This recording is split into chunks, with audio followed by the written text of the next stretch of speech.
안녕하십니까. 제21회 평화와 번영을 위한 제주포럼 국제에너지기구와 대한민국 기후에너지환경부 그리고 제주특별자치도가 공동 주관하는 특별 세션에 오신 것을 진심으로 환영합니다. 먼저 짧게 소개 올리겠습니다. 오늘 행사 진행 맡은 아나운서 정재희입니다. 반갑습니다. 네, 이번 특별 세션은 에너지 안보, 지속 가능한 에너지 전환을 위한 글로벌 전략을 주제로 진행을 하게 되는데요. 이번 특별 세션 국제에너지기구, 대한민국 기후에너지환경부와 제주특별자치도가 공동으로 주최를 합니다.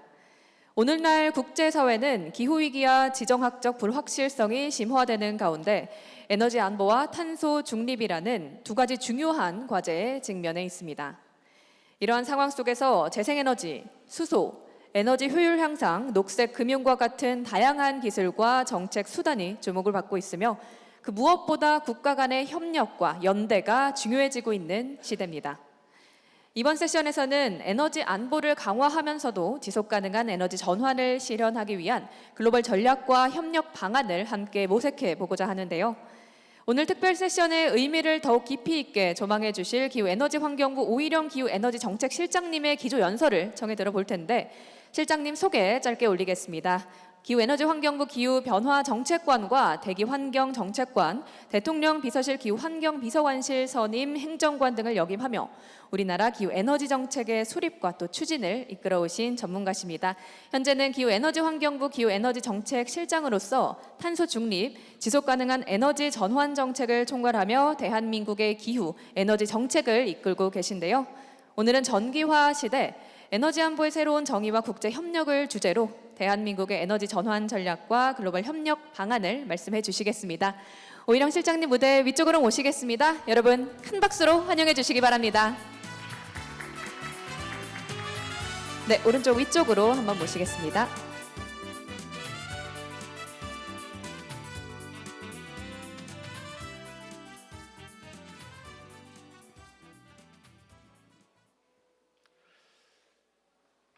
안녕하세요. 방금 소개받은 기후에너지환경부의 오일영 실장입니다. 우선 이렇게 뜻깊은 자리에 제가 이렇게 무대에 서서 발표를 할 수 있게 돼서 진심으로 감사드립니다. 우선 존경하는 오영훈 지사님, 그리고 말레폼파나 GGI 사무차장님, 수원탄 IA 지역협력센터장님, 그리고 노렐라 콘스탄티네스쿠 이레나 기술센터 소장님, 그리고 정래권 반기문 재단 이사님, 마지막으로 모하맛 알 하세미 카타르 중동 인사이트 연구소 소장님, 그리고 이 자리에 계신 모든 분께 인사드립니다. 우선 제21회 제주 포럼 에너지 특별 세션에 함께 하게 돼서 매우 뜻깊게 생각을 합니다. 그리고 이 자리를 같이 마련해 주신 제주도와 그리고 GGGI에도 감사의 말씀드립니다. 다 아시는 것처럼 오늘 우리는 분열의 시대, 협력의 재구상이라는 제주 포럼의 주제 아래 에너지의 미래에 대해서 논의하고 있습니다. 이 분열의 시대, 협력의 재구상에 에너지라는 주제가 핫 이슈로 이렇게 자림하게 된 것도 최근에 우리가 겪고 있는 중동 전쟁, 그리고 기후위기 대응이라는 전 세계적인 갈등과 이슈 속에서 매우 뜻깊은 중요한 이슈라고 할 수가 있겠습니다. 다 아시는 것처럼 지난 몇 년간 국제사회는 에너지 가격의 변동, 공급망 교란, 그리고 지정학적 리스크를 동시에 경험을 했습니다. 그 과정에서 에너지라는 우리가 일반적으로 안정적이라고 생각했던 에너지라는 이슈가 결과적으로는 우리의 발목을 잡을 수 있는 그런 기초 인프라가 되고 있습니다. 그래서 그 과정에서 우리가 한 가지 명확하게 얻은 교훈은 에너지 전환, 화석연료에 의존하지 않는 에너지 전환이라는 것은 인류가 반드시 가야 할 길이고 그 과정에서 에너지 안보를 어떻게 뒷받침할 것이냐가 매우 중요한 일이라고 할 수가 있겠습니다. 제가 오늘 발표드리는 내용은 최근에 기후에너지환경부 그리고 우리나라 한국 정부가 이 에너지 전환이라는 것을 어떻게 추진하고 있는지를 간략히 설명을 드리고 그 과정에서 우리가 같이 생각해 볼 수 있는 이슈들을 제기하는 걸로 하겠습니다. 최근 한국 정부는 지난 4월 초에 국무회의에서 에너지 대전환이라는 전략을 발표했습니다. 그리고 4월 말에는 탈플라스틱 전략이라는 것을 또 이후에 발표했습니다. 이 모든 것들이 저희가 중동 전쟁 이후에 대한민국이 어떻게 발전해야 될지 변화해야 될지를 선언한 것이라고 할 수 있겠습니다. 그 중에 가장 큰 것이 바로 제가 지금 말씀드린 전기화, 그다음 전기 국가로서의 우리나라가 나아갈 방향이라고 할 수가 있겠습니다. 다 아시는 것처럼 산업과 수송, 건물, 그리고 AI와 데이터 센터까지 우리 사회 전반은 전기를 쓰지 않을 수가 없고 전기에 대한 수요가 훨씬 더 늘어나고 있습니다. 이 전기화라는 것을 제대로 하기 위해서는 전기를 생산하는 것뿐만이 아니고 에너지를 소비하는 방식까지도 바뀌어야 하는 그런 상황입니다. 예를 들면 한국은 전체 에너지의 80% 이상을 화석연료에 의존하고 있고 그 우리가 의존하고 있는 화석연료의 95% 이상을 해외에서 수입을 하고 있습니다. 이렇게 매년 해외에서 화석연료를 수입하면서 나가는 돈이 240조 원이 됩니다. 우리나라 국가 예산의 한 3분의 1 정도가 매년 해외에서 화석연료를 수입하는 데 쓰여지고 있는 게 한국의 현실이 되겠습니다. 그럼 이 과정에서 전력을 공급하는 것, 에너지를 공급하는 것에 있어서 에너지 대전환의 방향은 우리나라에서 스스로 만든 에너지가 산업과 가정과 전 영역에서 쓰일 수 있도록 제대로 에너지를 공급하는 것이 되겠습니다. 그 핵심에 있는 것이 바로 한국이 선택할 수 있는 것은 바로 재생에너지와 원전이라고 할 수가 있겠습니다. 이와 더불어 에너지를 어떻게 쓰느냐 또한 중요합니다. 왜냐하면 여러분이 다 아시는 것처럼 우리가 타는 모든 차량, 그 다음에 집에서 난방을 하는 모든 영역들이 실질적으로는 화석연료에 더 많이 의존을 하고 있습니다. 이것이 이제 저희가 열 에너지라고 표현을 하는데 한국에서 현재 쓰이고 있는 에너지의 한 50% 정도는 열 에너지로 쓰입니다. 열 에너지의 대표적인 게 바로 난방하는 것, 그 다음에 요리를 하기 위한 취사라든가 이런 것들이 바로 열 에너지라고 할 수가 있겠습니다. 이런 부분들은 전적으로 화석연료에 의존을 하고 있는 것이 한국의 상황인 것이고 이렇게 화석연료를 의존하는 에너지 수요, 즉 전기와 건물과 그리고 산업 부분에서 이것을 전기로 바꿔야지만 실질적인 에너지 전환이 가능하다라고 할 수가 있겠습니다. 그래서 한국 정부가 생각하는 전기화 그리고 전기국가라고 하면 에너지 공급에서 재생에너지와 원전을 활용해서 기존의 화석연료를 전기로 대체하고 에너지를 쓰는 쪽에서 화석연료 대신에 전기를 쓸 수 있도록 시스템과 인프라를 바꿔나가는 것이 전기화의 큰 방향성이라고 할 수 있겠습니다. 최근 아까 제가 말씀드렸던 것처럼 2040년 지난 4월달에 에너지 대전환이라는 것을 정부가 발표를 했습니다. 이 에너지 대전환의 핵심은 첫 번째가 아까 제가 말씀드렸던 것처럼 에너지 공급 쪽에서는 한국은 재생에너지를 많이 늘리는 것입니다. 아쉽게도 한국은 재생에너지의 전체 활용하는 비율이 전체 에너지 믹스의 10%에 머물고 있습니다. 한국의 에너지 믹스를 다시 말씀을 드리면 30%는 원자력, 30%는 석탄, 그리고 30%는 가스, 그리고 10%가 재생에너지로 전기를 생산을 하고 있습니다. 이 전기를 재생에너지로 최대한 많이 그리고 안정적으로 생산을 해야 되는 것이 바로 한국 정부가 가지고 있는 전기화의 숙제 그리고 기후 위기 대응을 위한 숙제라고 할 수 있겠습니다. 그래서 최근 정부는 2030년 재생에너지를 100기가와트 보급하는 것을 목표로 제시를 했고 그 중에는 태양광과 해상풍력이 중심으로 자리를 잡고 있습니다. 제가 좀 전에 말씀드렸던 그 한국의 전력 생산에서 에너지 믹스의 재생에너지가 10%라고 했는데 이 지금 오늘 행사가 개최가 되는 제주도는 평균 재생에너지 공급률이 25% 정도에 달하고 있습니다. 이 많은 것들을 여기 계신 오영훈 지사님께서 달성하신 바이고요. 그래서 제주도는 한국에 있어서는 매우 중요한 지역이라고 할 수 있겠습니다. 즉 정부가 판단할 때 제주도에서 탄소 중립을 달성할 수 있어야지만 한국에서 실질적인 탄소 중립을 달성할 수 있다. 그리고 제주도에서 실질적인 전기화를 달성해야지만 한국에서도 전기화를 달성할 수 있다. 이렇게 생각을 하고 있습니다. 그래서 지금 기후에너지 환경부는 제주도와 함께 제주도의 탄소 중립을 어떻게 만들 것인지를 긴밀하게 협의하고 있고 새로운 전략을 발표하기 위해서 준비를 하고 있습니다. 어쨌든 제가 좀 전에 말씀드렸던 것처럼 재생에너지는 한국이 반드시 나아갈 방향인 것이고, 그리고 한국 정부가 지금 30%의 전력에서 차지하고 있는 원전을 공존을 하면서 전력 생산 체계를 만드는 것이 한국 정부가 지금 제시하고 있는 전략 방향이라고 할 수 있겠습니다. 두 번째는 한국 정부가 재생에너지를 보급하는 데서 두 번째 주목하는 것은 지산지소라고 할 수 있겠습니다. 전력을 생산하는 곳 주변에서 전력을 쓸 수 있도록 생태계를 구축하는 것이 두 번째 핵심이 될 수가 있습니다.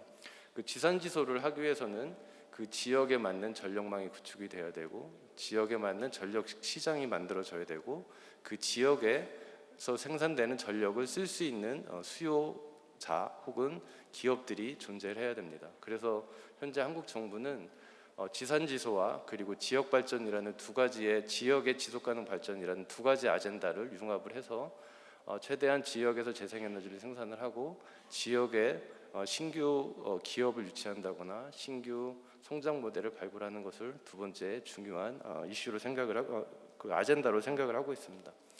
이와 더불어 한국 정부가 그간에 경험한 바에 따르면 실제 재생에너지가 안정적으로 늘기 위해서는 국민들이 재생에너지를 씀으로써 소득으로 연결이 될 수 있어야 되고, 그다음에 재생에너지를 씀으로써 내가 친환경적인 생활을 하고 있다라는 만족감을 얻을 수 있는 그런 시스템이 매우 필요하다고 역사적으로 저희가 교훈을 가지고 있습니다. 그래서 지금 한국 정부는 햇빛 연금이라고 저희가 표현을 하는데, 햇빛 소득이라고 표현을 하는데, 재생에너지를 생산하는 과정에서 이 재생에너지에 대해서 지역 주민들이 투자를 하고 그 소득이 주민들한테 귀속이 되고 다시 돌아가는, 재순환되는 그런 전략도 이와 병행해서 추진을 하고 있습니다. 다음은 제가 좀 전에 말씀드렸던 것처럼 재생에너지와 같이 공존할 원전이라고 할 수 있겠습니다. 한국에서는 원전이 한 30%의 전력의 에너지 믹스를 차지하고 있습니다. 근데 원전이라는 것은 항상 한국 내에서도 정치적으로 원전이 필요하다, 필요하지 않다라는 정치적 이슈가 항상 있었습니다. 그럼에도 불구하고 최근에 AI라든가 데이터 센터 이런 것들이 요구하는 전력 수요를 맞추기 위해서는 원전이 필요하다라는 것을 좀 실감을 하고 있습니다. 최근에는 한국 정부는 SMR을 신규로 조성하기 위한 부지를 선정을 했고요. 원전 신규 부지를 또 두 기를 선정하는 곳을 최근에 선정을 한 바가 있습니다. 원전은 안전과 그 다음에 지속 가능성에 대한 이슈는 항상 여전히 존재하고 있습니다. 그렇지만 원전에 대한 안전을 보강을 하면서 원전을 활용을 하는 것이 실질적으로는 아까 제가 말씀드렸던 정기화를 실질적으로 안정적으로 뒷받침할 수 있는 수단이다라고 저희가 실감을 하고 있고, 그런 측면에서 재생에너지를 첫 번째 중심으로 하고 두 번째를 원전이 뒷받침하는 방식으로 저희는 전력을 공급할 계획을 가지고 있습니다. 세 번째 중요한 것이 아까 제가 말씀드렸던 전력망 얘기를 잠깐 꺼냈는데, 그 전 세계 어느 곳이나 사실은 전력망의 부족함을 실감을 하고 있습니다. 여러분이 다 아시는 것처럼 작년에 스페인에서도 대규모 정전이 있었고요. 미국도 마찬가지입니다. 그 많은 데이터 센터라든가 전력 수요를 실제 전력망이 커버할 수 없어서 전력망에 대한 공급이 시급하다라는 걸 느끼고 있습니다. 이런 현상은 유럽뿐만이 아니고 미국도 마찬가지이고 대부분의 선진국이 겪고 있는 어려움이고요. 한국 정부도 마찬가지로 전력망을 어떻게 확충하느냐에 대해서 고민을 같이 하고 있습니다. 한국에서 생각하는 전력망의 큰 방향은 두 가지가 되겠습니다. HVDC라는 신기술을 활용을 해서 장거리에 대해서는 HVDC라는 그 전력망을 신설을 하고, 지역 단위에서의 지산지소 형태의 전력망에 대해서는 ESS 같은 배터리 전환을 활용을 해서 지역에서 쓸 수 있는 전력망을 갖추는 것이 한국 정부가 지금 생각하는 두 가지 방향의 전력망 체계라고 할 수 있겠습니다. 이런 측면에서 저희가 같이 또 고민하게 되는 게 바로 IEA에서도 제기를 하는 전 세계적으로 이슈가 되고 있는 핵심 광물 공급, 레어스 메탈 미네랄 같은 핵심 광물의 공급망을 어떻게 확보하느냐도 한국 정부가 긴밀하게 매우 중요하게 생각을 하고 있습니다. 우선 단계적으로는 국내에서 재활용 혹은 할 수 있는 핵심 광물을 최대한 확보하겠지만 이것만으로는 안 되고, 사실은 핵심 광물에 대한 공급의 이슈는 전 세계적으로 같이 힘을 합쳐서 만들어야 될 그런 형태라고 할 수가 있겠습니다. 제가 지금까지 말씀드렸던 거는 전력을 공급하는 측면에서 말씀을 드렸고, 수요 측면에서는 한국 정부가 하는 방향에 대해서 추가적으로 설명을 하도록 하겠습니다. 수요 측면에서 저희가 첫 번째로 중심으로 생각하는 것이 바로 수송 부분이 되겠습니다. 한국은 많은 여러 나라와 다를 수도 있고 같을 수도 있지만 자동차를 직접 생산하는 나라이면서 자동차를 직접 소비하는 수요가 많은 나라이기도 합니다. 그리고 한국에 있는 다 아시는 것처럼 현대기아차가 있고 KGM이 있는데, 실제 한국에는 전기차를 생산을 하고 여러 가지 차종을 생산하는 자동차 제조사가 있는 나라이기도 합니다. 전 세계적으로 전기차에 대한 공급량이 매우 빨라지고 있습니다. 작년에 1년에 전 세계적인 전기차 판매 대수가 한 2,500에서 3,000만 대가 됩니다. 그 중에 많은 것은 중국에서 이루어졌지만 전 나라 EU뿐만이 아니고 한국도 마찬가지고 미국에서도 전기차의 수요가 변동은 있지만 최근 들어서 중동 사태를 거치면서 그 수요는 더 가파르게 증가하고 있습니다. 한국 같은 경우에는 전기차 보급을 위해서 보조금 정책을 시행을 하고 있고요. 그 다음에 내연기관차를 팔고 전기차를 사면 전환지원금이라고 해서 추가적인 보조금을 지원하는 그런 전략을 쓰고 있습니다. 그래서 작년에는 신차 판매량의 13% 정도가 전기차가 판매가 됐다면 올 상반기에는 신차 판매량의 22%가 전기차가 지금 판매가 되고 있습니다. 그만큼 중동 사태를 거치면서 이 불안정한 에너지 공급망에 있어서 전기차는 훌륭한 대안으로 자리매김하고 있고, 제가 아까 말씀드렸던 것처럼 탄소 중립을 위한 그리고 에너지 대전환을 위한 매우 중요한 지표로서 전기차의 보급이 의미가 있다고 할 수가 있겠습니다. 그리고 이는 제가 아까 말씀드렸던 것처럼 한국이 가지고 있는 제조업 생태계, 한국 자동차사의 성장을 위한 동력이라고도 할 수가 있겠습니다. 그리고 두 번째, 그 건물 부분에서 한국 정부가 지금 주목하는 바는 아까 제가 말씀드렸던 것처럼 난방의 대부분을 우리나라는 화석연료에 의존하고 있습니다. 우리나라는 도시가스에 많이 의존을 하고 있는데 그것을 어떻게 전기로 바꿀 것이냐가 저희의 핵심 화두라고 할 수 있겠습니다. 그래서 최근에 한국 정부는 히트펌프, 에어 히트펌프 그리고 에어 투 워터 히트펌프를 적극적으로 보급하기 시작을 했고, 제주도에서는 좀 더 그것을 다층적으로 지금 실증을 하고 있습니다. 예를 들면 태양전지와 그 다음에 히트펌프와 V2G를 엮어서, 그리고 거기에 ESS 자원을 엮어서 하나의 패키지 형태로 전기화를 할 수 있는 그런 시스템을 제주도에서 실증하기 위해서 준비 중에 있습니다. 이런 많은 과정들이 실질적으로는 이루어지기 위해서는 저희가 생각하는 것은 전폭적인 투자가 필요하다고 생각을 합니다. 전 세계가 많이 느끼는 것인데요. 실제 계획이 현실화되기 위해서는 거기에 필요한 방향성과 조건들이 있습니다. 첫 번째 필요한 방향성이라고 할 수 있는 것은 스피드가 필요합니다. 우리가 이것을 단기적으로 해야 실제 효과가 되고 있지, 장기적으로 했을 때는 실제 효과가 없다라는 것을 확인을 했고, 또 큰 스케일로 진행을 해야 됩니다. 작은 스케일로는 실질적인 변화를 이끌 수가 없었다라는 게 우리나라에서뿐만 아니고 세계적으로도 이거를 익히 알았던 것이고요. 그다음에 이 과정에서 안정적으로 진행되기 위해서는 세이프티, 안보일 수도 있고 안전일 수도 있고 이런 부분들이 같이 보장이 돼야 됩니다. 이 세 가지가 실질적인 현실화시키기 위해서 매우 중요한 방향이라고 할 수가 있고, 이것을 하기 위한 정부의 그 다음 단계 전략으로서 KGX라는 것을 준비를 하고 있습니다. 그린 트랜스포메이션이라는 것을 준비를 하고 있습니다. 과연 제가 아까 말씀드렸던 이 전기화, 에너지 대전환의 방향에 있어서 정부는 어떻게 마중물 역할을 하고 투자를 더 확대를 하고 기업들이 더 살아 움직이게끔 할 것이냐, 이런 방향에 맞춰서 KGX, 그린 트랜스포메이션이라는 것을 준비를 하고 있고 머지않아 발표를 할 준비를 하고 있습니다. 이런 그 한국의 준비에 대해서 제가 방향성에 대해서 말씀을 드렸고 이 자리에는 많은 국제기구에서 참석을 하셨습니다. 그럼 각 국제기구에서는 이런 한국의 사례들이 하나의 샘플이 될 수도 있겠고요. 그다음에 국제적으로 해결해야 될 것들이 많이 있습니다. 예를 들면 아까 제가 말씀드렸던 것처럼 공급망, 그 핵심 광물 공급망 안정화는 어떻게 할 것이냐.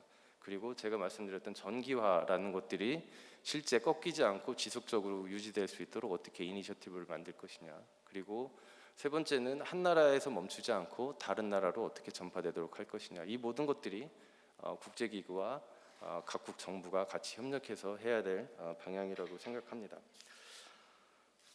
한국은 2028년 G20 의장국입니다.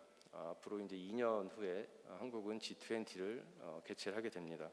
이때 기후에너지 환경부는 에너지 분야, 기후 분야에 대한 논의를 글로벌 논의를 주도해 나갈 계획이 있습니다. 이럴 계기로 한국 정부는 앞으로 국제기구와 같이 협력해서 그리고 다른 나라와 정부와 같이 협력을 해서 제가 말씀드렸던 기후 변화를 대응을 하고 에너지 안보에도 대응할 수 있는 전기화의 방향성, 에너지 대전환의 방향성에 대해서 논의를 주도하고 그 과정에서 국제기구와 많은 나라들과 같이 해법을 찾아갈 수 있는 계기를 만들도록 그렇게 하겠습니다. 다시 한번 이 자리에서 참석하신 분들께 감사드리고 한국의 이런 노력이 전 세계적으로도 같이 공감대를 이룰 수 있기를 기대하며 제 발표를 마치도록 하겠습니다. 감사합니다. 네, 감사합니다. 오늘 오일영 실장님께서 기조 연설 전해 주셨고요. 저희는 지금부터 오영훈 도지사님을 좌장님으로 모셔서 글로벌 리더 여러분들과 함께 본격적인 대화를 시작하겠습니다. I'd like to invite our panelists up to the stage. 오영훈 제주특별자치도 도지사님, 말레 포파나 글로벌 녹색 성장기구 사무차장님, 스웨른탄 국제에너지기구 지역협력센터장님, 정내권 보다 나은 미래를 위한 반기문 재단 정내권 이사님, 모하마드 알 하세미 카타르 중동 인사이트 연구소 소장님까지 무대 위쪽으로 모시겠습니다. We have prepared receiver on next to your desk, so you please feel free to use the receiver. 저희가 통역 수신기 제공드려서 통역 서비스 필요하신 분들은 통역 수신기 사용해 주시면 되겠고요. Channel 1 for Korean and Channel 2 for English. 1번이 한국어 채널입니다. 네, 먼저 오늘 시작하기 전에 제주특별자치도지사님 소개 짧게 올리겠습니다. 오늘 오영훈 지사님께서는 제주특별자치도를 대한민국을 대표하는 탄소중립 선도 도시이자 재생에너지와 그린수소 산업의 중심지로 도약시키기 위해 다양한 정책을 추진해 오셨는데요. 특히나 에너지 대전환을 통한 2035 제주 탄소 중립이라는 비전 아래 탄소 중립과 청정 에너지 전환을 시도하는 글로벌 모델을 구축하는 데 앞장서고 계십니다. 오늘 세션에서는 이러한 정책적 경험과 비전을 바탕으로 에너지 안보를 강화하는 동시에 지속 가능한 에너지 전환을 실현하기 위한 글로벌 전략과 또 협력 방안을 함께 논의하는 뜻깊은 자리를 이끌어 주실 예정입니다. 저는 마이크를 넘겨드리겠습니다. 네, 여러분 안녕하세요. 저희 도지사 오영훈입니다. 반갑습니다. 우선 앞에 있는 연사분들을 소개하기에 앞서서 방금 전 기후에너지 환경부의 오일영 실장님께서 한국 정부의 에너지 정책 방향과 기조 그리고 글로벌 국제 기구들과의 협력의 방향에 대해서 좋은 말씀을 해주셨습니다. 한번 박수로 격려 시간 부탁드리겠습니다. 그리고 앞에 패널 토론에 참여하시는 분들 한번 소개해 드릴 텐데요. 우선 GGGI의 사무차장으로 계시는 말레 포포나 선생님입니다. 박수 한번 부탁드립니다. 그리고 IA 지역협력센터장이시죠. 스웨르탄 센터장님 참석해 주셨습니다. 박수 부탁드립니다. 그리고 반기문 재단의 이사님이시죠. 정내권 이사님 참석에도 감사드립니다. 그리고 마지막으로 인사드릴 분은 카타르 중동 인사이트 연구소의 소장님이십니다. 모하마드 알 하세미 소장님 박수 부탁드립니다.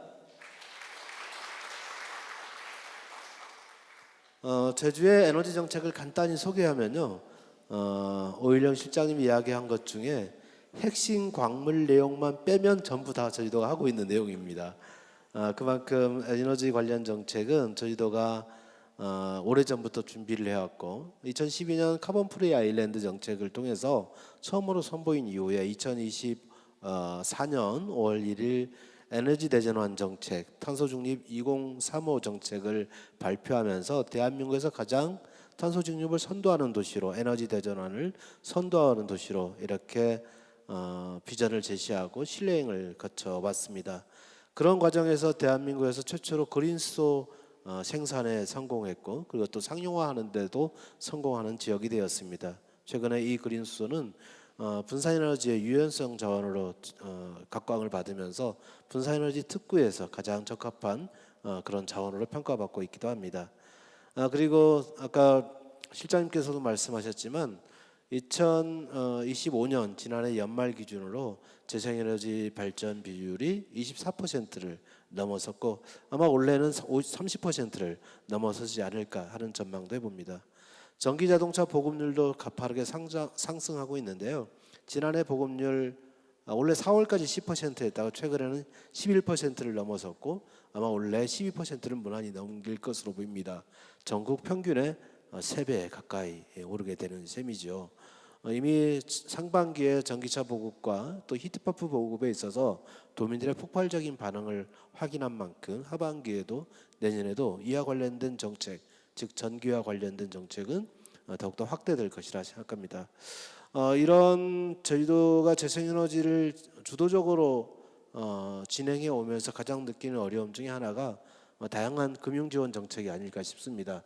이와 관련돼서 GGI 말레 포포나 사무차장님께서 이 글로벌 에너지와 관련된 에너지 안보와 관련돼서 또 지속 가능한 에너지를 확보하기 위해서 재생에너지에 관련된 청정에너지 전환을 위한 실제 금융지원 정책이 어떤 방식으로 가야 될 것인지에 대한 제언을 해주시면 고맙겠다는 말씀을 드립니다. 부탁합니다. Thank you very much, Governor Orr and distinguished panelists. As you rightly mentioned, my name is Male Fofana, and I'm representing the Global Green Growth Institute, which is the international intergovernmental organization based in South Korea, and we're supporting our member states to move from gray economy to a greener one. We have intervention in 5 continents, and we're based here in South Korea when we have our headquarters. So there is the fundamental questions related to how to secure more funding when it's come to energy transition or energy security. But I want to start first with early this year conversation I had with one of the Minister of Energy for one of the countries, especially in developing countries. And he was telling me, Male, as the Minister of Energy, I can tell you 10 years ago, one of the biggest priority from the government side, and my priority, was how I can secure enough fuel to support the economy of the government side. But today, as we speak, there is a strong push from the government side to question, do we have an energy system that can withstand 3 crises, which is the climate shock, the geopolitical shock, and also the economical shock. So that the concern is that our energy system is resilient enough to absorb those shocks. And that's what can you see the big shift now we're seeing from at the global level. We were looking more how we can have energy system that is more resilient when it's come to those shocks. Now the questions there, I think it's no longer, should countries choose between energy, let's say transitional energy security and carbon neutrality. The question is how countries can do both at the scale, but speed up very quickly. From our side, I think we have 3 steps, I will say, that I can discuss and walk you through how we can also unlock finance based on those. I'll call it the 3D from my point of view. The first D is diversify. When we talk about energy security, it's about also not relying on one energy system alone. And then that's the Keynote's point, raised that particular aspect. You have to diversify your portfolio by trying to see how you can go for solar and wind, but also looking for battery storage, green motorizations, and all this aspect as well. So it means that countries need to diversify the technology to help them to be resilient when it comes to that aspect. And one example, when we did, for example, in India, we support the first largest floating solar. And when we started working at 600 megawatt, when we started working with the government at that time, can we start thinking about relying on renewable energy? by using floating solar. The question there is how it's possible, because it's a large amount of funding and we don't have the funding mechanism there. But when you look at the lack of the process, that the project preparation, how you can put that bankability when it's come to project preparation, having the climate rationale that can help to bring the private sector and the public sector around the table discussing the pro and cons, they help to unlock that funding. They start first with the 300 megawatt, getting funding from MDB, and now they move scale to 600 megawatt and they're going in that direction. So solar wind, the technology there is the proper preparation. We bring on board private sector and public one for blending finance. And then we talked about also battery storage and also energy in particular sectors when it's come, for example, e-transport.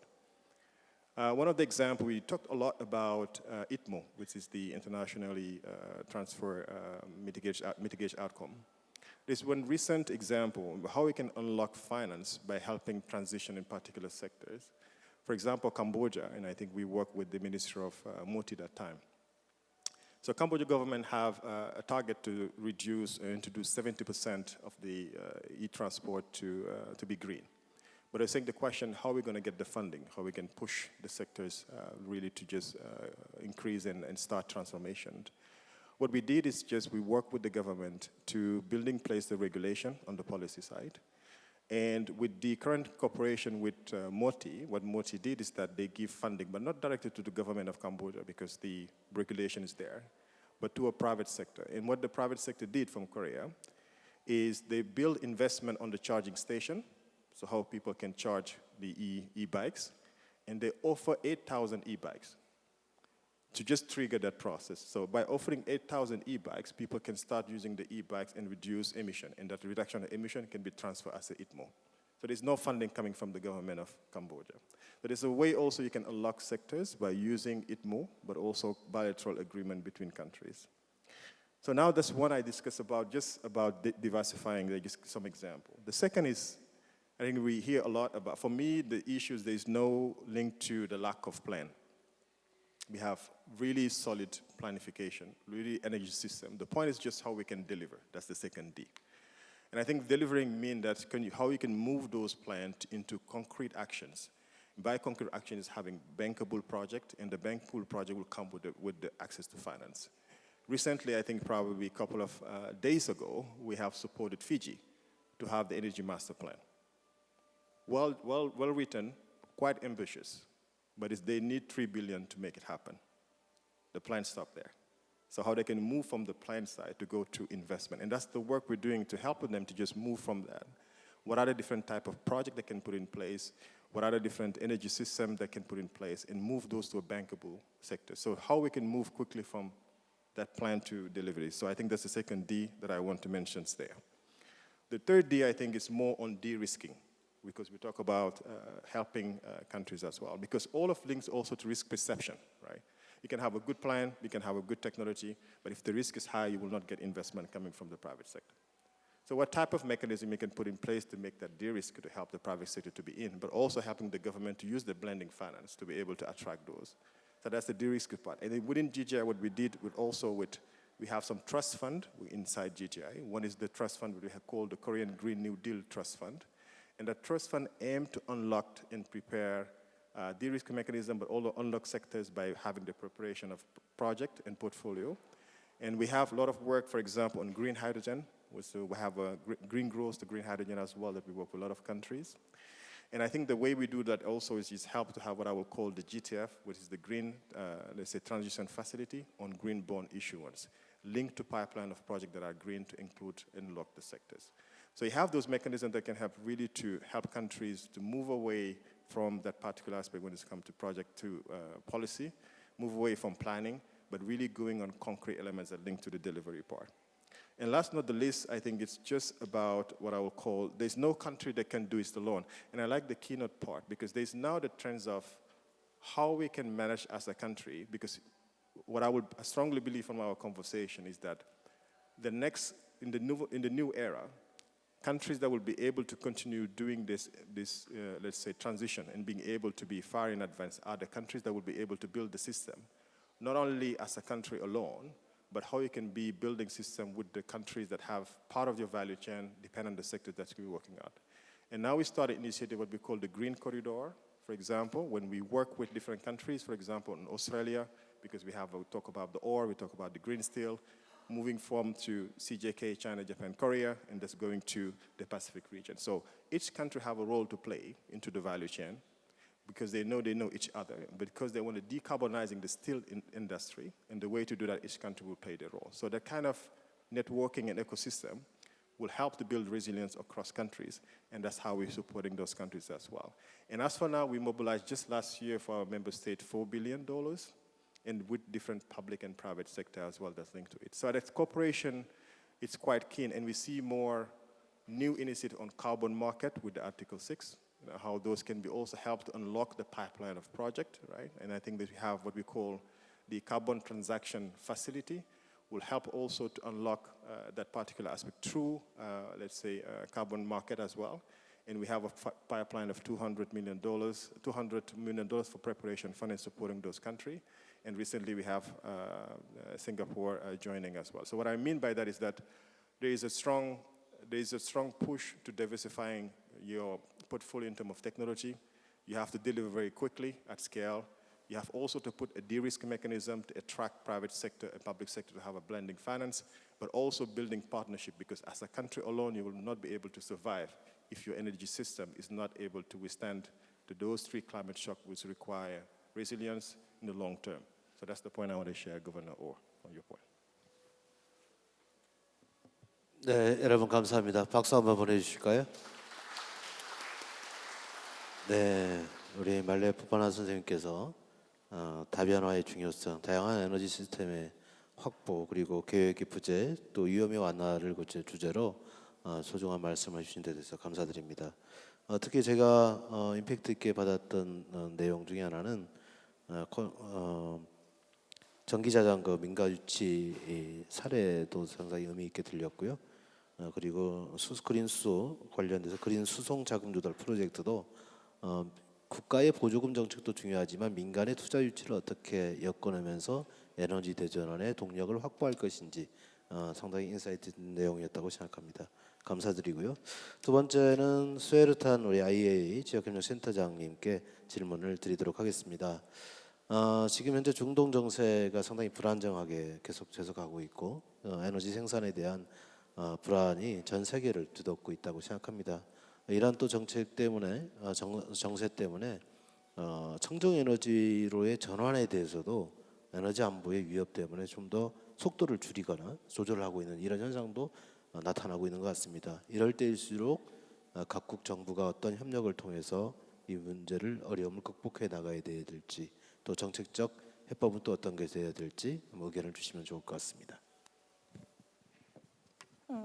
감사합니다. Thank you very much, Governor Oh, for the question, and to Deputy Minister Oh for his opening remarks, and of course to my fellow panelists and to the distinguished ladies and gentlemen.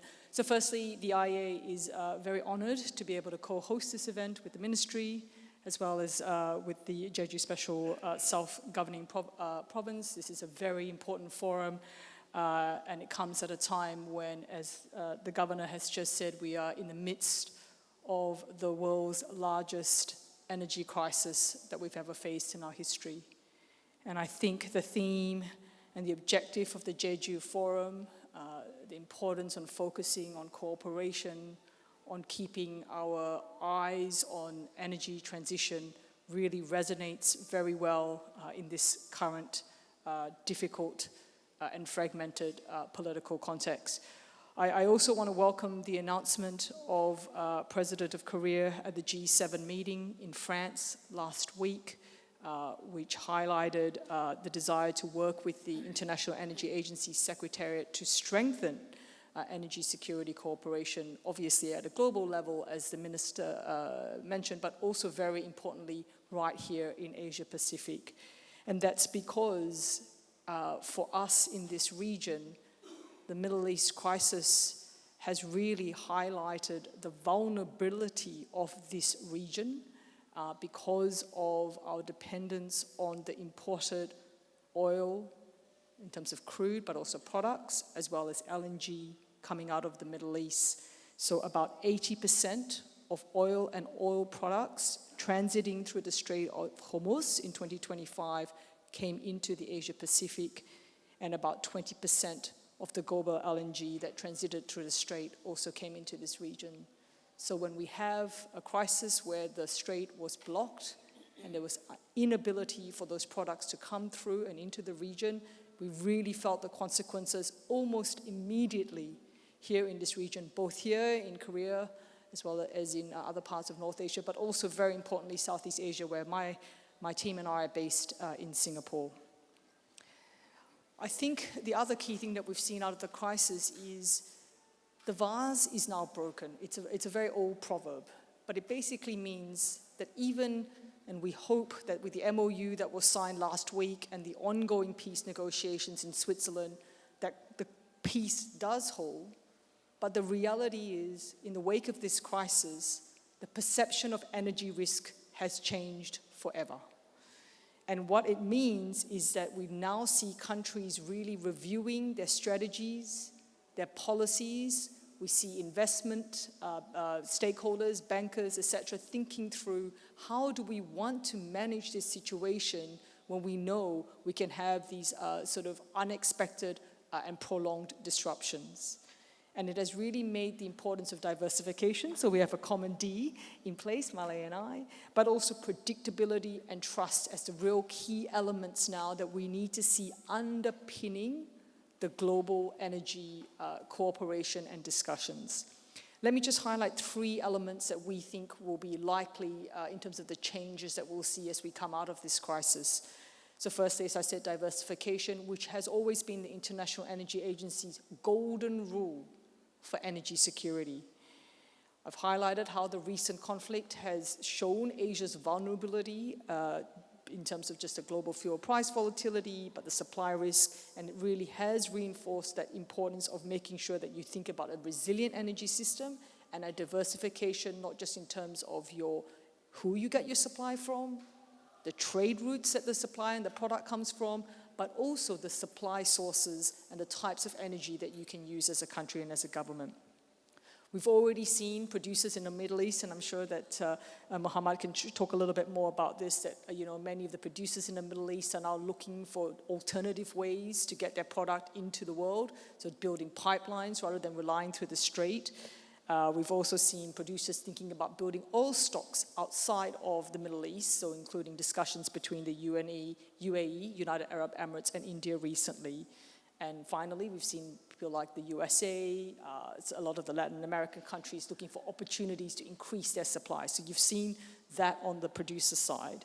And then from a consumer perspective, so countries like us here in this region that are dependent on these imported products, we really are looking at seeing how you can find different suppliers so that you're not just dependent on a single route for your product. And we've seen a lot of interest, particularly from the region, about the IEA's work on oil stock holding specifically. The second element, and I think very much key to the theme of this conference, is governments will start to look now for homegrown domestic energy supply. And this is where renewable energies with storage and batteries being a key part of that has a real opportunity to accelerate the momentum. And we will expect that a lot of those decisions will be made right here in Asia, and the Deputy Minister has already highlighted some of Korea's ambitions in this area.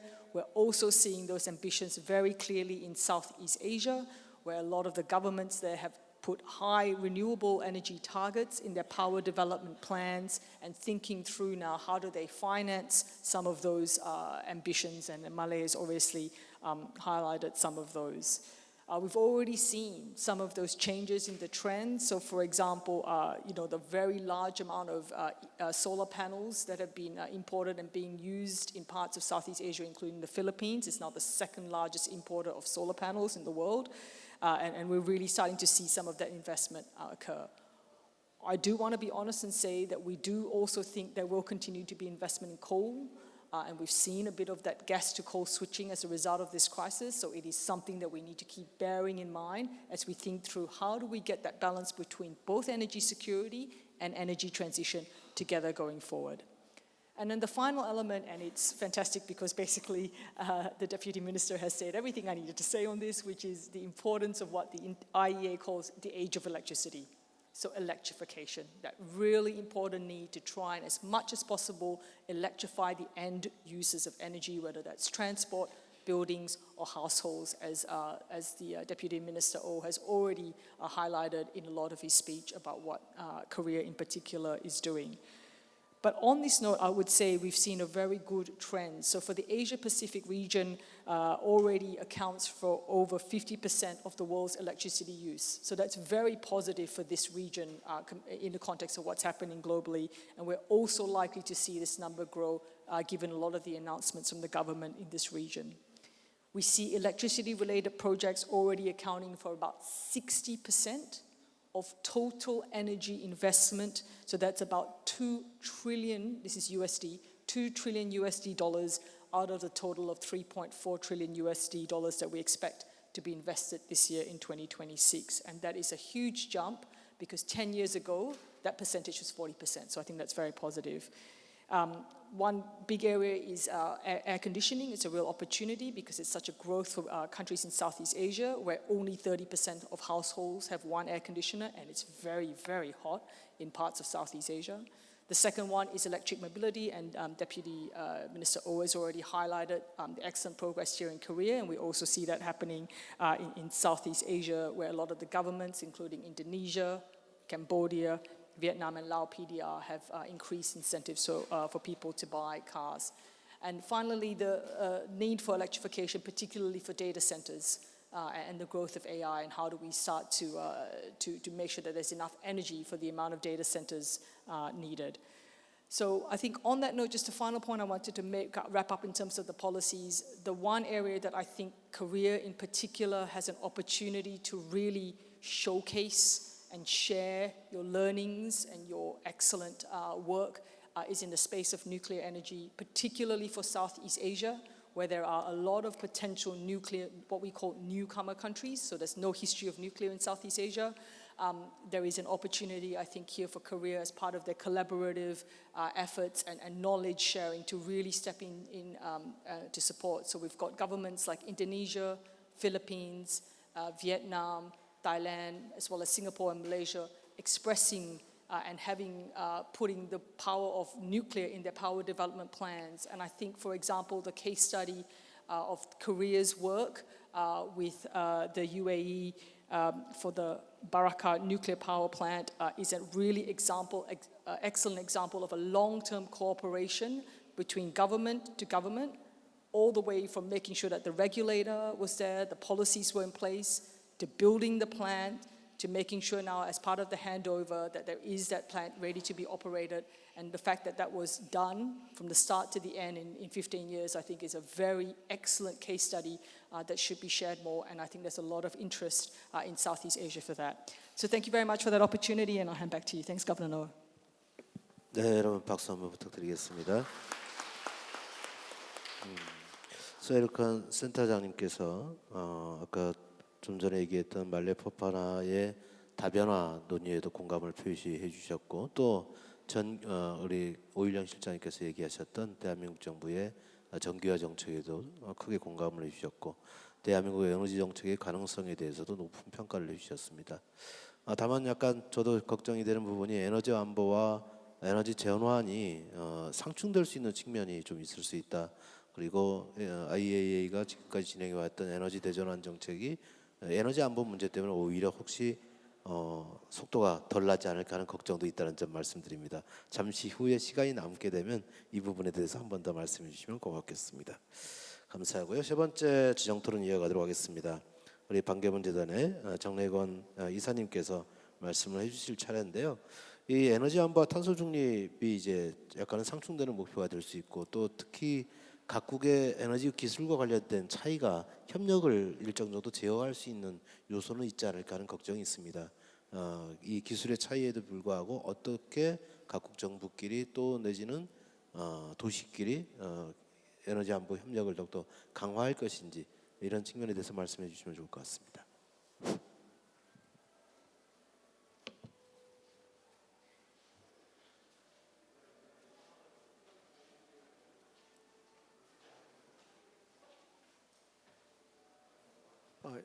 Thank you very much, Governor, for the excellent question. Actually, thank you very much for having me here today. In fact, I've been working on climate issues from 1991. In other words, I started negotiating UNFCCC treaty and until Paris Climate Agreement 2015. So my life has been spent more than 3 decades on dealing with the same topic. Actually, this topic is not new to me. I've been dealing with the topic for 3 decades.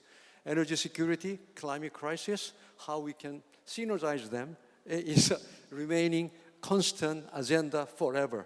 And when I look back into my history, I still feel a little bit depressed because even though we were working very hard during the last 3 decades at the United Nations, we spent many nights in the negotiating rooms, but in spite of all those efforts, the climate is getting worse. And carbon emission is mounting. And even though renewable energy is increasing, nevertheless, it cannot slow down the peak of the growing of the carbon emission. So when I look back, I think maybe my effort might have been wasted. So today, in fact, I'd like to go to deeper questions. And because I want to avoid repeating the same issues again and again and again, finance, technology, and all these issues. We have to question ourselves why finance, technology is not flowing for climate action. Why is not flowing? As just mentioned by Malay, that why the finance has to be pumped up by the organization like a GGI. Because GGI or Multilateral Development Bank, they have to jacking up, prime up, to make it bankable. If we don't have like banks or multilateral development banks or GGI, it's difficult to make a climate or energy project, renewable energy project, bankable. This is, frankly, the current situation of the market economy.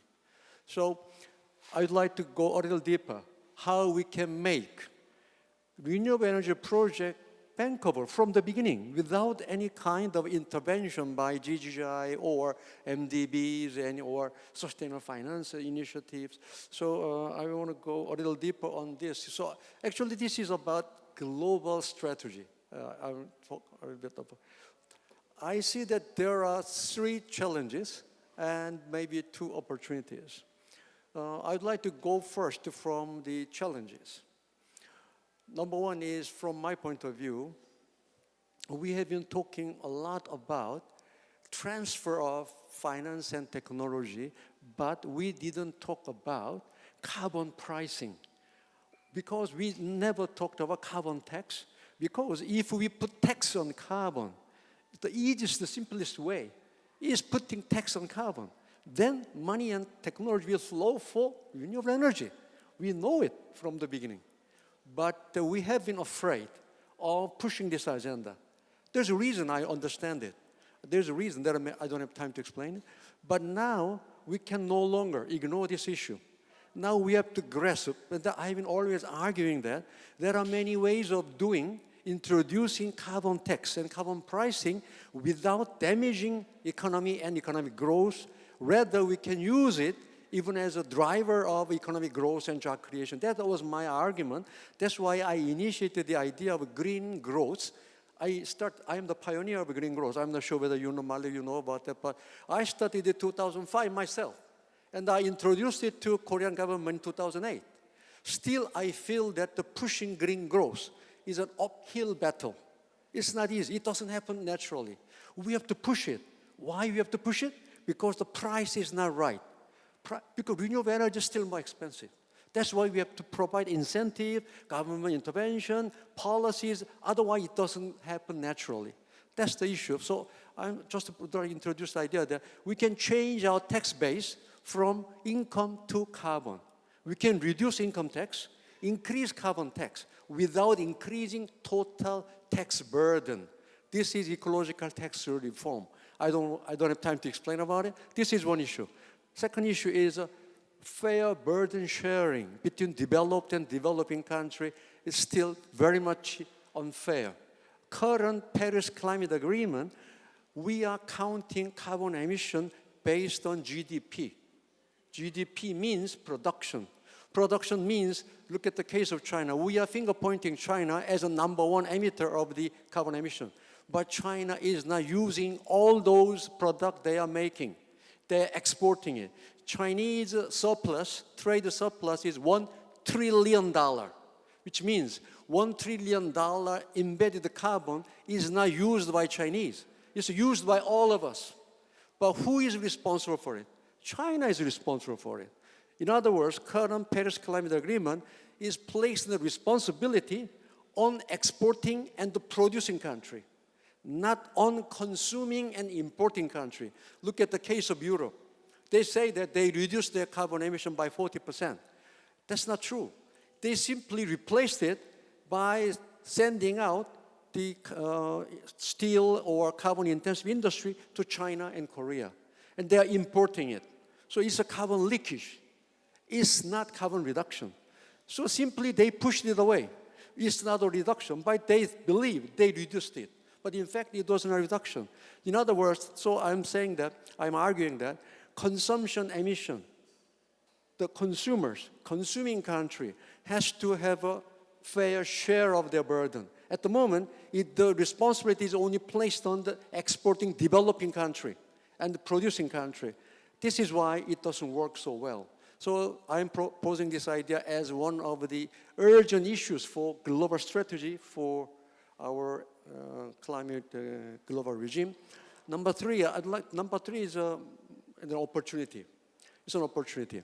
We have been so far, as the Deputy Minister Orr and the Governor has mentioned, all these actions by this Governor and Deputy Minister or Ministry is all by top down, by the government budget and the government policy. How about bottom up? We didn't talk much about bottom up issue. Bottom up means consumer participation. We have to bring the consumers to join and share the responsibility. The burden cannot be borne by only the government. It has to be shared by the consumer. And why did I say opportunity? Because increasing number of consumers these days are happy to share the responsibility. In Korea, we did a public survey. 48% of Koreans said that they are willing to pay double the price of electricity to support climate change. 48%. This is very high ratio. But so far, we don't have a system to take advantage of this kind of a consumer willingness to share the burden. So I'd like to suggest to Deputy Minister O that I've been proposing the idea of electricity price differentiation. We should give a choice to the consumers. For example, if there are two prices for electricity, one regular price electricity, one renewable energy electricity, higher price, like for example 10% higher than regular electricity, then I will be happy to pay 10% more myself. We should give this kind of a choice to the consumers. And I'm sure in Korea, many of the consumers will be happy to choose renewable energy. So at the moment, we have only one fixed price. So I call it so I'm proposing me first as a campaign. I should be the first to share the responsibility. Or personally determine the contribution. Not only nationally determine the contribution. We have been only talking about government determine the contribution. But we should think about person. Each individual should contribute their own, should determine their own contribution as well. Okay, number 4 and 5 is related. Actually, this is about the issue of quantity to quality. We are only talking about the quantity of economic growth. But now we have to think about quality of economic growth. In other words, green growth is actually ecologically sustainable green economic growth means quality of growth, not just quantity of growth.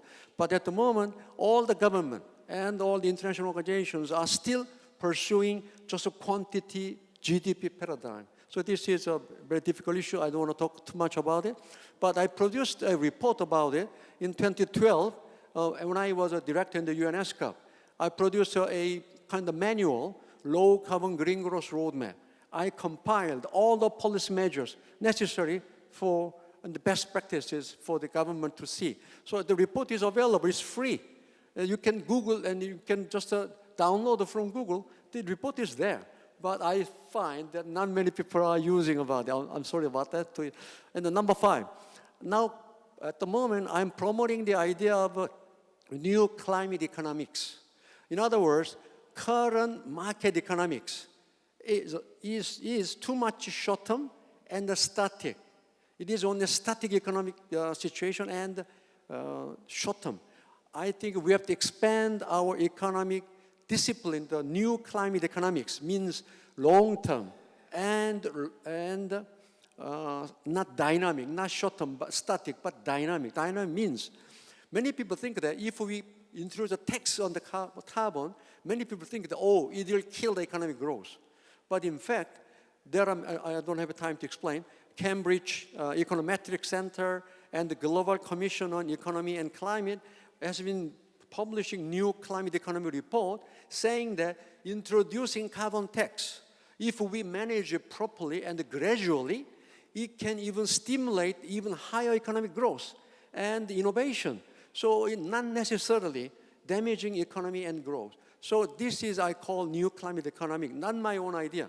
It's the idea of Global Commission on New Economy and Climate. This kind of, we need to innovate the economic discipline toward dynamic and long-term. Otherwise, we cannot get out of the current deadlock because we have been deadlocked in a fixed idea. And we have been asking the same question all the time. So this is my 5 proposals. Thank you. 박수 부탁드립니다. 너무나 열정적으로 말씀을 주셔서 시간을 더 드리면 좋은데 기후 환경 국장이 오셨나? 아직 안 오신 것 같기도 하고. 그럼 이제 혁신산업국장께서 기후 환경 국장한테 교수 이사님 좀 특강을 좀 요청했으면 좋을 것 같아요. 저지도청에서 저희도청이 추진하고 있는 탄소 중립 정책과 이사님께서 말씀하시는 탄소세 도입과 관련돼서 상당히 구체적으로 접근할 수 있는 방법이 있겠다라는 생각이 들었고요. 감사드립니다. 그리고 탄소 배출이 GDP 기준으로 산정되는 문제, 이걸 어떻게 앞으로 약소국에 불공정하게 이제 전이되고 있는 이런 문제를 어떻게 해결할 것이냐, 또 정부나 또 제주도가 추진하고 있는 정책이 하향식 정책으로 가고 있다. 이렇게 상향식 정책으로 가고 위해서 어떻게 해드릴 것인지, 특히 PDC 국가 중심의 탄소 중립에서 개인 중심의 탄소 중립으로의 전환, 그리고 저희들은 최근에 저 에너지 민주주의와 관련된 접근을 하고 있는데 이런 내용도 상당히 유의미하게 적용될 수 있지 않을까 합니다. 이사님께서 말씀해준 내용 제주도의 에너지 정책 수립에도 연계될 수 있도록 함께 고민하겠다는 말씀드립니다. 감사드리고요. 자, 다음 4번째로 모하메드 알 하세미 카타르 중동 인사이트 연구소 소장님께서 말씀해 주실 텐데요. 특히 이 중동에서 지금 에너지 안보가 이제 글로벌 이자로 이제 올라서 있기 때문에 앞으로 이게 어떻게 해소될 전망을 갖고 있는지, 그리고 또 에너지 공급망을 더욱더 안정적으로 이끌기 위한 또 생각은 또 어떤 게 있는지 궁금합니다. Thank you very much indeed, Mr. Governor, and thank you very much for the distinguished guest, and it's a distinct pleasure for me to be with you today to speak. And I have bad news for my colleague that your age in energy and in green energy is almost my real age. I was born around that year, but the good news about it that because of the great work that you did over those past years, my generation grew up and realizing the importance of green transition, realizing the importance of saving the planet, and hopefully affecting the policy making in our countries. So being the elephant in the room and being the coming actually from the Middle East, I find myself, you know, in need to share some of the lessons that we learned from the previous war in the Middle East that hopefully, we're very much hopeful that it ended. So there were some geopolitical lessons that we learned that are very important to share. And at the same time, there were some energy-oriented lessons that I also would like to share.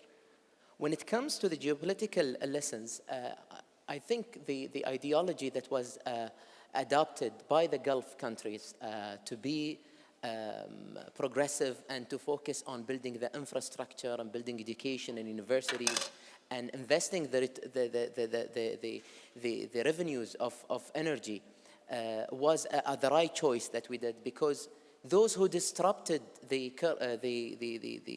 status quo of the Middle East and also affected negatively the global energy world, they were adopting different ideology. It was an ideology that was based on supremacy, imagined supremacy, and ideology that was a bit extreme. The second thing that what we've been saying from day one, that maintaining prosperity is in the Gulf region in particular is very important for global stability. And we've been saying this since October the 7th, since the Israeli attacks also against Palestine, because we knew that this cycle will continue and will reach what we reached. And it was, as our spokesperson said it once, it was the biggest I told you so in the history of I told you so, because we reached what exactly we were saying from day one. Going to the energy-oriented lessons that we learned, I think we share as producers of energy, we also share this very important point of going back to normal. And I think we had both the producers and the importers of energy had this obsession of going back to the abnormal normal that existed before the war. That abnormal was nothing but a historical moment that we inherited because of several ideological, economic, and at the same time geopolitical eras that we passed through as the Middle East. And we reached a level where we thought that the Hormuz Strait will not be closed. We thought that the energy security that we had in the region was enough. We thought the political alliances that we created with some countries were enough, until we realized it wasn't. It was just an abnormal normal that I hope we're not going back to. And at the same time, the irrelevance we built this narrative thanks to the assumed irrelevance of the Gulf and the future, because what actually our national visions were constructed on the fact of post-oil and post-energy. And energy was always important and will remain important, so that somehow shifted our focus. Now, going to the important point about how to balance the energy with carbon neutrality, I do believe that this is exactly what it takes. This panel itself is exactly what it takes to balance this and to achieve what's important for the producers and for the consumers at the same time. Is for all of us to come, not to treat the producer as a villain, nor as the boogeyman under the bed, because at the end of the day, the producer and the consumer co-created this infrastructure that we are utilizing today and co-created the value chain of energy. And so the intersection of energy transition and energy security is very important, but at the same time, we cannot decarbonize an energy system that we cannot control. Thanks to the attacks that took place against those energy facilities. The problem also that I would like to point to is that it's not a commercial problem or a political problem. It's actually a structural problem that we have to work all together to solve. The LNG expansion will definitely continue in the countries that are producing energy in general, including my country, which is currently doing the NFE, NFS, and NFW projects that will increase the production to 60%. When we started and when we stopped increasing the production, we used to be the biggest producer of LNG, but today, others should be treated equally as well, and we shouldn't have double standards when we deal with other producers as well, including Australia and the United States, that are actually producing LNG more than the state of Qatar. And at the same time, we both have co-designed this, and we reached a level where 25 years of delivery record is an example of having a reliable partner between the state of Qatar and South Korea. But at the same time, reliability is not resilience. And this is something that we have to structurally change. Now, we have two options at this stage. We either sit and plan the way forward and redesign the infrastructure and pay one time for energy resilience, because this is what we are currently suffering from, that we thought that without having any resilience premiums, or without having those securities, without having those plan Bs, we thought that energy resilience will remain there. But in fact, geopolitics told us a completely another story. So we can either invest at once, or we can keep paying those premium every winter or every time a crisis happened or an attack happened against an energy infrastructure. Three things we should focus on the way forward. The first thing is what my beloved colleague, Mr. Maleh, mentioned earlier about the importance of diversity. Diversity is very much important for the producers and for the consumers and for the producers as well. And this is what we started since 2007 when the National Vision of State of Qatar was announced, and at the same time when the country adopted strongly an approach to diversify its investment. And this, of course, was positively affected in 2020 when the country itself noted that all the investments post-2020 in the energy will not go to the carbon investments. The other thing that we should focus on is three things, actually. The first thing is about the governance of this LNG production and energy production, because the governance itself, when those tankers, the huge tankers that are mechanical wonders, by the way, and they were designed and manufactured in South Korea to be filled in Qatar around 15 years ago, when they actually were stuck in the middle, they were not stuck because of those attacks, but they were stuck because of the underwriters and the insurance companies. And over all those years, in the past 25 years that we had with Asia, those 20% of LNG production going from Qatar to Asia, 20% globally, we haven't thought about those important governance mechanisms that we haven't created together. And it's very important that we co-create it again. The other thing that I would like also to talk about is the governance of this relationship between the producer and we cannot jump from hydrocarbons to renewables. We should have the transition fuel, including LNG. But at the same time, LNG will not always be produced in Qatar. One day it will finish. So we are actually facing the same problem, but the solution lies on co-designing this infrastructure and this. And by the way, very important thing was said earlier by one of the speakers about the progressive investment, or by the minister earlier. The best available options in the market today and the biggest sovereign funds are the producers of LNG and energy in the Gulf region. And they actually can, instead of considering them as part of the problem, they can be part of the solution, because they can invest in the future solutions that will both serve the national visions and national aspirations of both countries. Thank you very much. 시간을 딱 맞춰주신 모하메드 센터장님께 박수 한번 부탁드리겠습니다.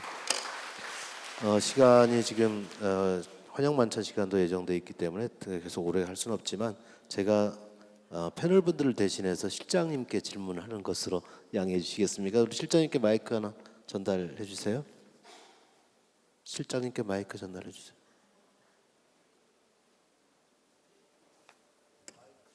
누구 아무라도 와서 마이크를 전달해 드리면.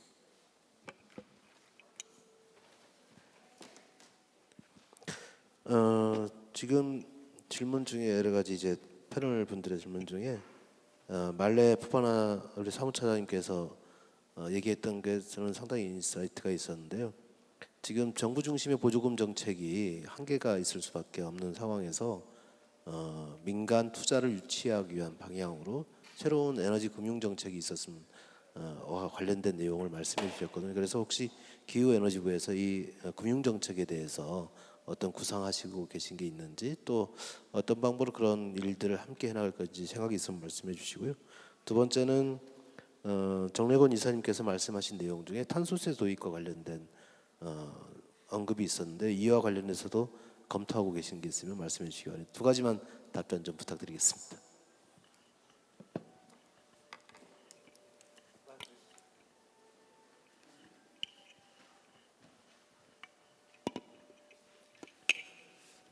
예, 방금 지사님께서 질문 주신 두 가지 금융 정책과 탄소세 관련해서 말씀드리도록 하겠습니다. 우선 첫 번째 금융 정책은 아까 말씀 주셨던 것처럼 패널 2에서 나왔던 것처럼 결국 정부 자원으로 다 할 수가 없습니다. 그거는 우리나라뿐만이 아니고 모든 세계가 다 동일한 상황이라고 볼 수 있고요. 그래서 이제 현재 전 세계뿐만이 아니고 우리나라에서도 나오는 키워드가 전환금융이라고 합니다. 전환금융, 녹색금융 이렇게 표현을 하고 있습니다. 최근에 이제 금융위원회에서 민간 차원의 금융 중에 녹색, 그다음에 탄소 중립으로 사용될 수 있도록 하는 자금의 수준을 780조까지 늘리겠다 이렇게 얘기한 바가 있습니다. 그래서 780조를 그럼 어떻게 할 것이냐, 그 과정에서 실질적으로는 금융위원회가 은행권에 권고를 하고 그거를 수행할 수 있도록 하는 전환금융 가이드라인, 녹색금융 가이드라인 이런 것들이 이제 실질적으로 국내에서 하반기부터 이행이 될 예정이 있고요. 그 다음에 이제 최근에 기업이 스스로 아니면 민간 자금을 활용해서 투자할 수 있도록 유도하기 위해서 ESG라는 것이 또 국내에서 제시가 되고 있습니다.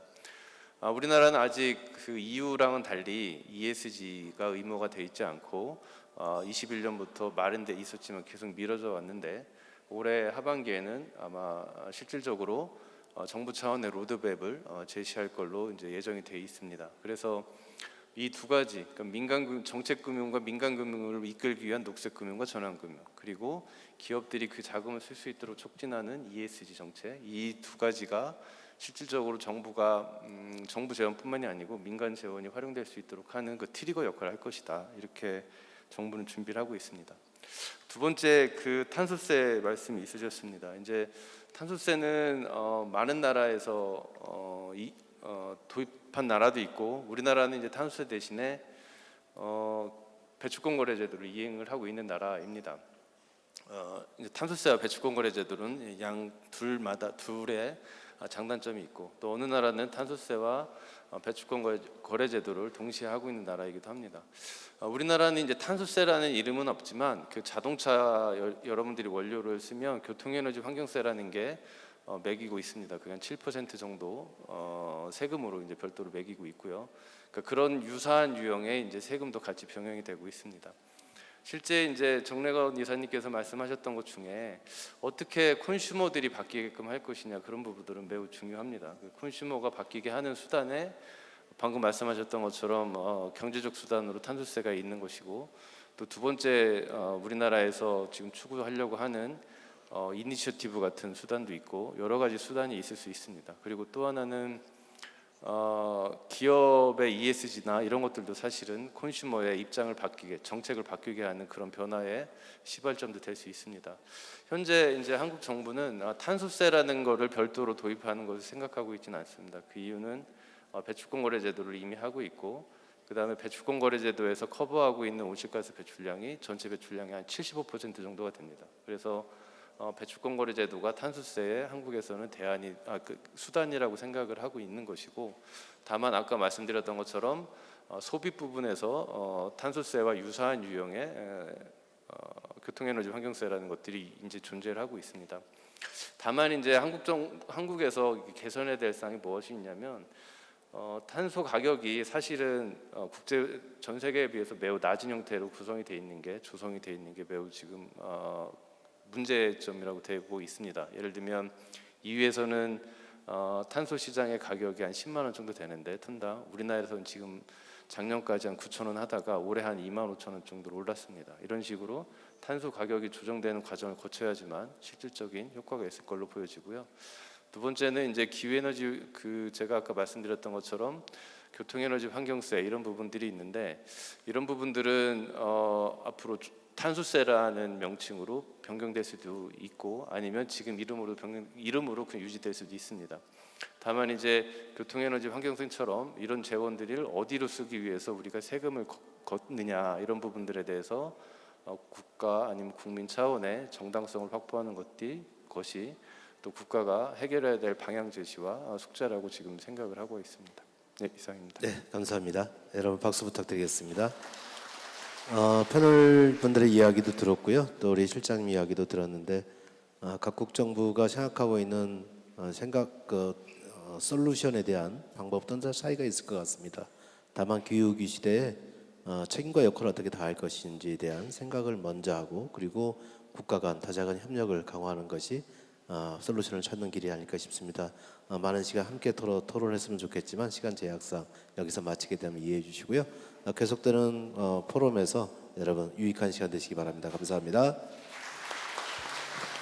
네, 감사합니다. 이렇게 국제에너지기구 대한민국 기후에너지환경부 제주특별자치도가 공동 주최한 특별 세션 모두 끝이 났습니다.